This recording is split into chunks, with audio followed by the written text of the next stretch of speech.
মাশাআল্লাহ আলহামদুলিল্লাহ, দেখতে দেখতে লাউ গাছটা কত বড় হয়ে গেছে। আমার বাগানে কত সুন্দর একটা ফুল হয়েছে, কিন্তু এটা কিসের ফুল আপনারা বলবেন? মাটির সুধা গন্ধ আর সবজির তাজা স্বাদ, এটাই আমার প্রতিদিনের সুখ। বাগান মানেই শুধু সবজি নয়, ভালোবাসার ধৈর্যের চাষ।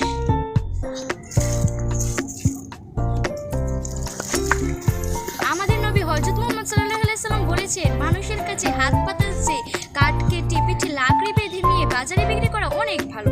তাই আমি মনে করিয়েছি বলে বাবা মার বোঝা নয়, একদিন বাবা মার মুখ উজ্জ্বল করব।